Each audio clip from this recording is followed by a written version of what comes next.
네, 안녕하십니까 여러분. 슛포러브 박한범입니다. 자, 저희가 이제 월드컵이 끝나고 2018 아시안 게임을 앞두고 있는데요. 그래서 오늘은 저희가 전문가 한 분을 모셔놓고 이 아시안 게임의 이야기에 대해서 좀 진행을 한번 해보도록 하겠습니다. 한준희 해설위원님 나와주세요.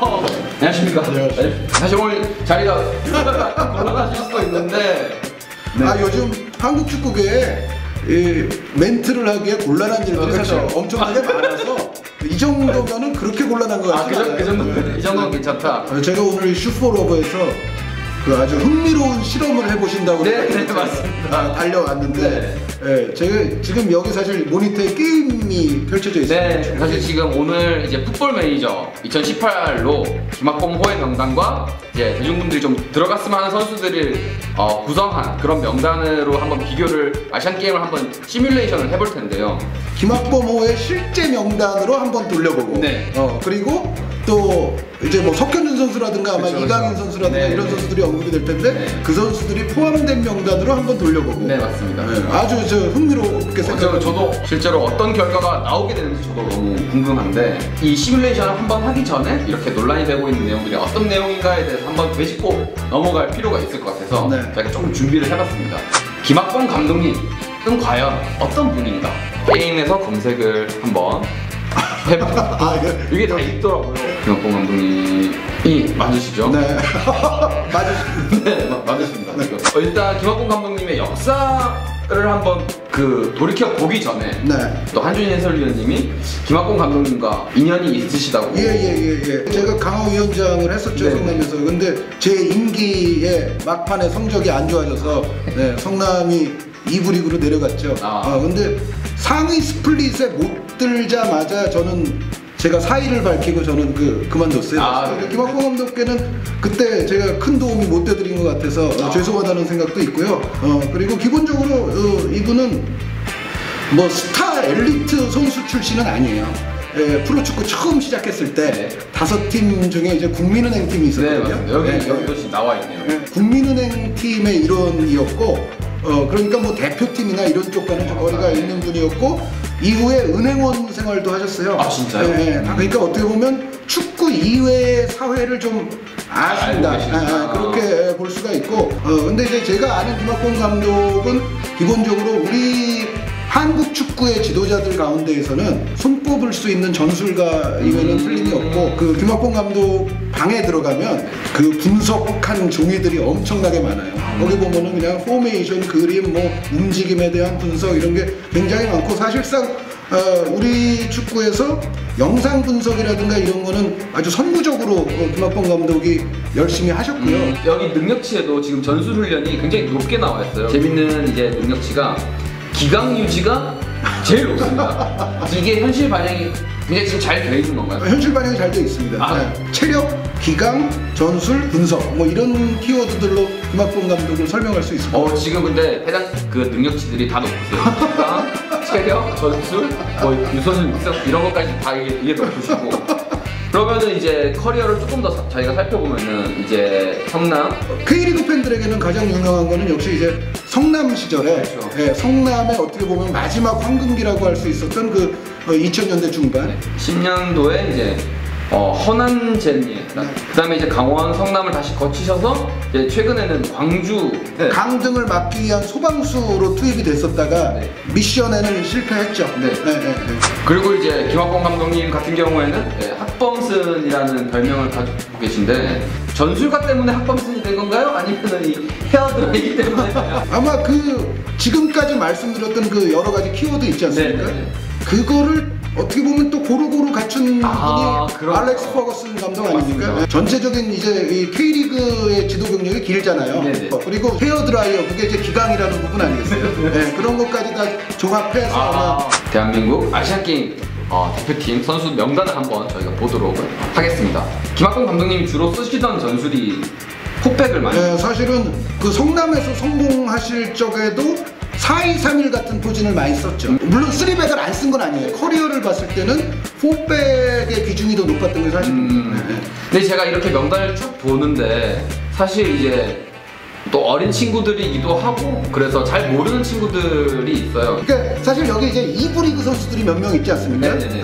2부 리그 선수들에 대해서는 전체적인 K리그 팬들도 이제 그 팀의 서포터가 아니면 조금 이제 그쵸. 생소하실 수는 있는데, 여기 뭐 황현수 선수라든가 연령별 대표팀에서 잘 알려졌던 정태욱 선수라든가 네네네. 또 황인범 선수도 사실 뭐 K리그 팬들이 정말 좋아하는 그쵸. 스타 플레이어거든요. 네. 그리고 이제 나상호 선수 같은 경우에도 광주의 티에리 앙리 같다고 그랬어요. 2부 리그에서는 현재 저희 녹화 시점에서는 공격 포인트가 가장 많은 선수가 나상호 선수입니다. 이제 문제가 되는 대목은 제가 좀 논란이 될 수 있는 선수들을 한번 적어봤는데, 황의조 선수와 더불어서 장윤호, 이승모, 김건웅, 정태욱, 이시영, 네. 이 선수들이 조금 논란의 여지가 있다고 볼 수가 있습니다. 뭐냐면 1부 리그지만은 장윤호 선수라든가 김건웅 선수라든가 정태욱 선수, 이런 선수들은 출전 횟수가 좀 상당히 부족한 면이 있고요. 그리고 이승모 선수, 이시영 선수 같은 경우에도 역시 출전 횟수 부족. 여기에 이제 황의조 선수 논란은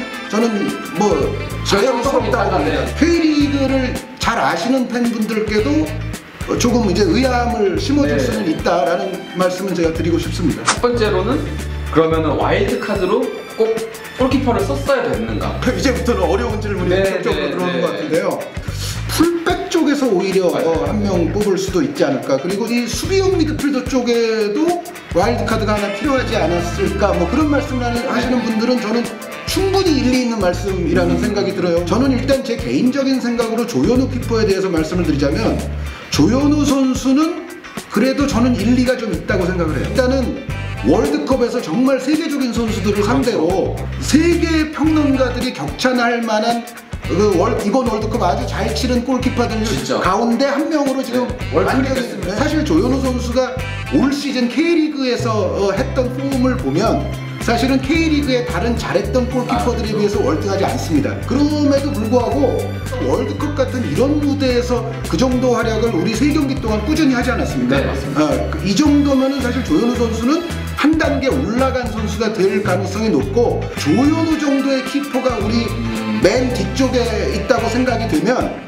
분명히 이거는 앞쪽에서 이제 플레이하는 선수들에게도 정신적으로도 힘이 될 가능성이 저는 높다고 생각이 돼서, 개인적으로는 골키퍼 포지션의 중요성을 생각하면, 그리고 조현우 선수의 발전 가능성을 생각하면은 저는 일리가 좀 있다. 그 부분은. 그리고 이제 이강인 선수의 선발을 하는 과정에서 이제 또 이야기가 조금 있었는데, 우리가 됐고 인도네시아에서 한번 전지훈련을 같이 해보겠다라고 했는데 이제 발렌시아 쪽에서 사출 거부를 했기 때문에 어떤 간접 비교만으로는 좀 힘들어서 이번에 이강인 선수를 사출하지 않았다라고 이렇게 세간에서는 그런 얘기들도 좀 있어요. 그러면은 직접 써보고 지금 뽑는 거냐. 근데 이강인 선수가 툴론컵에서도 뭐 업적들을 잘 보여주고 있는데 과연 왜 이강인 선수는 안 뽑았는가?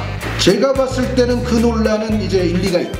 물론 이제 툴론컵이라는 것 자체가 이제 아시안 게임 레벨과 뭐 정확히 동일하지는 않지 않습니까? 이제 그런 면은 없지 않지만, 이강인 선수가 어찌됐건 지금 세군다 B에서 뛰고 있는 선수고요. 세군다 B에서 뛰려면은 상대팀에 나이 많은 선수들하고도 이제 부딪히는 거거든요. 그래서 툴론컵에서 보여줬던 이강인 선수의 활약도면 뽑을만 했다라는 생각을 저도 개인적으로는 갖고는 있어요.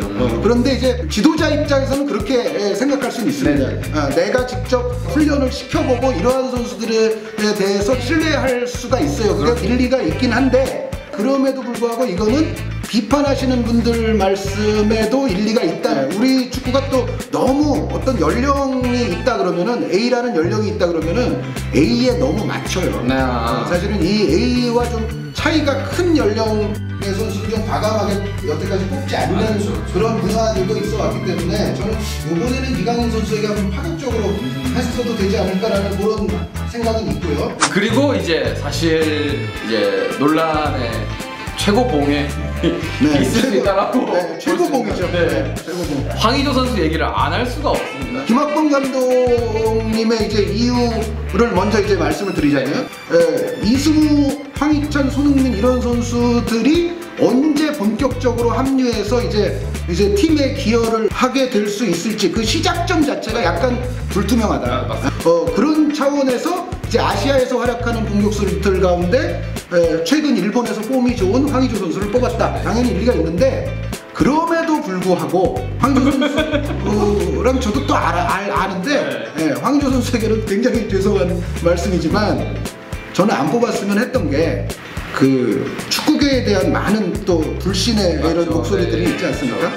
최근 몇 년 동안의 분위기가 지금 대한축구협회나 모든 면에서 지금 불신의 싹이 굉장히 크게 자라 있지 않습니까? 그런데 이 와중에 굳이 이 타이밍에서 뽑았어야 하느냐? 그럼 외부 분위기에 따라서 감독이 그 정도 결정도 못하느냐라고 말씀하신다면은 또 제가 할 말이 없을 수도 있어요. 그런데 그 여론이 굉장히 안 좋을 때는 아주 정말 이게 정말로 필요한 상황이 아니면은 역행하는 일을 굳이 저는 할 필요가 없었다는 생각이 들고, 두 번째는 그 352 포메이션을 아예 공개를 하지 않았습니까? 네, 아예 공개를 했는데 이게 투톱이잖아요. 네. 모든 선수들이 다 이제 제대로 합류가 되고 본격적으로 활약을 한다는 가정이면 손흥민, 황희찬 선수의 투톱 가능성이 아무래도 높다고 생각할 수 있는 그렇죠. 팬들이 많을 거거든요. 그럼 그때 황의조 선수는 조커 역할을 하게 될 텐데 와일드 카드를 조커, 김학범 감독 말씀을 들어봐도 초반에 이제 유럽 리거들이 제대로 이제 합류가 덜 됐을 경우에는 황의조 주력으로 갈 수밖에 없거든요.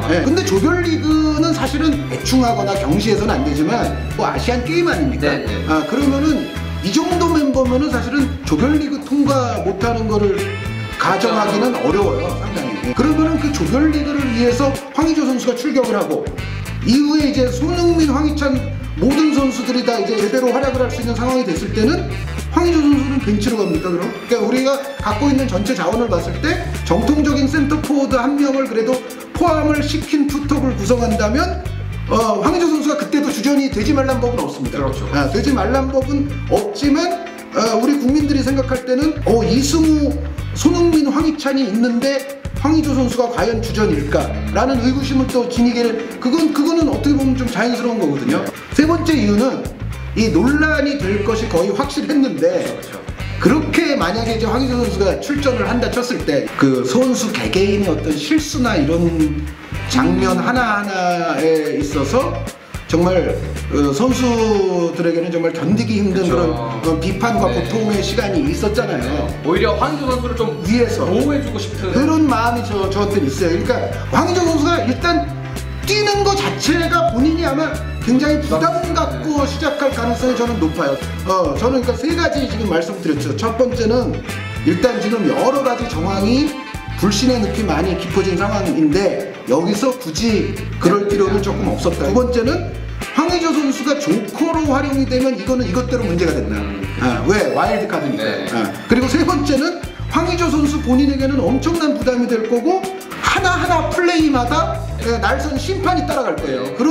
그 상황이 과연 바람직할지, 뭐 석현준 선수를 꼭 뽑아야 되고 황의조 선수를 빼야 된다 그 차원보다도 제가 말씀드린 그 내용들을 바 선생님께서, 마만바 선생님께서 잘 지금 이해하셨으면 좋겠습니다. 자, 그러면 이렇게 전반적인 이야기들이 있었는데 저희가 일단 김학범호에서 선발된 선수들 명단을 구성을 해서 이 시뮬레이션을 그럼 바로 진행을 해보도록 하겠습니다.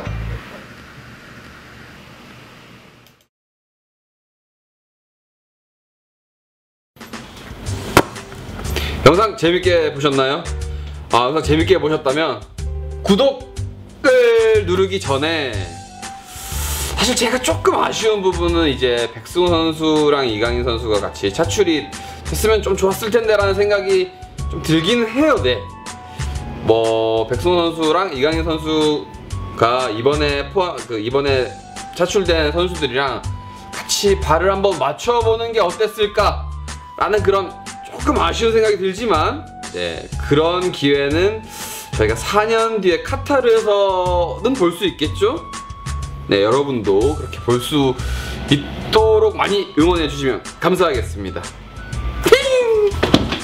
설명을 해주지, 설명을. 영상 재밌게 보셨나요? 재밌게 보셨으면 구독 많이 눌러주세요. 구독 누르신 분들은 좋아요랑 댓글도 많이 달아주시면 감사하겠습니다. 자꾸 이런 거 시키지 말라고.